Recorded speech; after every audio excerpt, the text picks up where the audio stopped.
Hi everyone, welcome back to Wrestling Fun with Father and Son. I'm Father Matt and this is Son. Kai. And this is WWE Talk.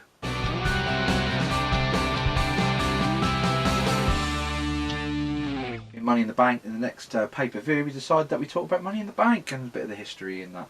So, without further ado, let's start. So, Money in the Bank debuted in WrestleMania 21 in 2005. It was at the next 5 Manias. Edge was the first winner. In a 6-competitor Money in the Bank match. Then at WrestleMania 22 it was RVD, 23 was Mr. Kennedy, 24 was CM Punk, 25 was CM Punk, and then 26 was Jack Swagger, and that was the year it went to its own pay-per-view.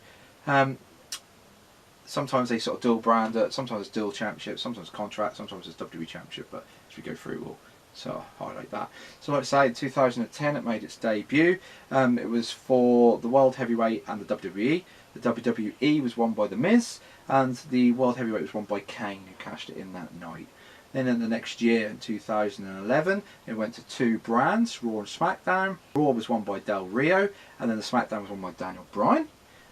2012, again it was 2 championships. WWE was won by Cena, and only in that match they could have former champions.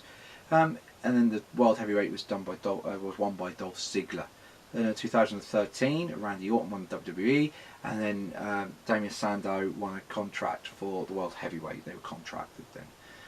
In 2014, it was for the vacated WWE title. When Daniel Bryan got injured and hurt his neck, he had to vacate the title, and then that was won by John Cena, yes. And then there was a contract that was won by Seth Rollins, yes, and obviously had that big famous WrestleMania cash-in on Roman Reigns and Brock Lesnar the following year.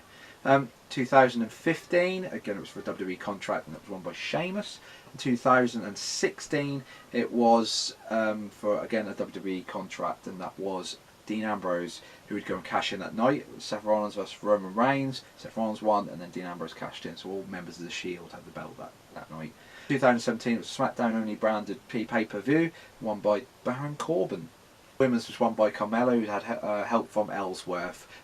Then Daniel Bryan, who was the general manager of SmackDown, decided to have that match again, which Carmella won again. So in 2018, last year, it was male and female, dual branded again, and the male was won by Braun Strowman, who announced he would cash in at Hell in a Cell, but he lost due to interference. And then the females was Alexa Bliss.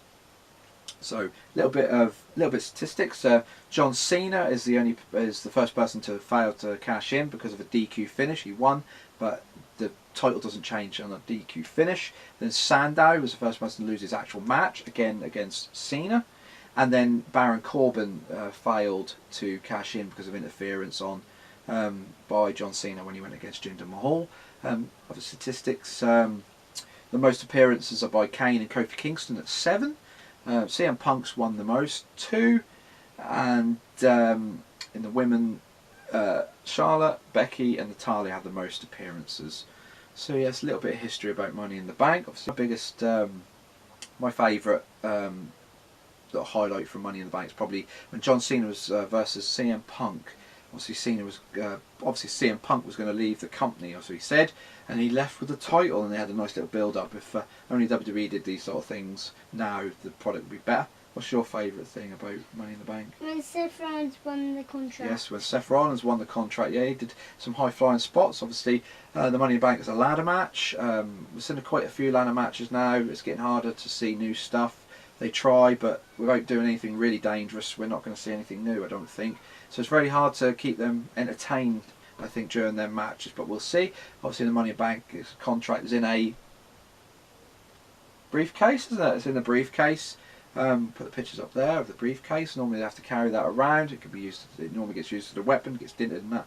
And they come down to the ring and announce it to the ref by handing them the briefcase. Gets rung, the bell gets rung, and then they have a match, and then you can win or lose, depending. Edge was the first cash in, obviously. I can't remember the pay-per-view. I think it's like New Year's Revolution. I think he cashed it in with Vince McMahon, and then he was released. And then they. At WrestleMania 31, Seth cashed in the Money in the Bank briefcase. Yeah, he did. Yes, yeah, on Roman Reigns and Brock Lesnar. Yes, and he won it. So yeah, Money in the Bank can be quite entertaining, depending on how they do it. But yeah, it's just a very quick video, just to keep the series rolling. if you please like, comment and subscribe and share this video. We appreciate all the help. And I think we'll leave it there. Obviously, like I say, predictions are coming up when the Money in Bank gets a bit more fleshed out in the next few weeks. So yeah, I think we'll leave it there. So I think I'll say goodbye. Say goodbye, Kai. Goodbye. Bye-bye.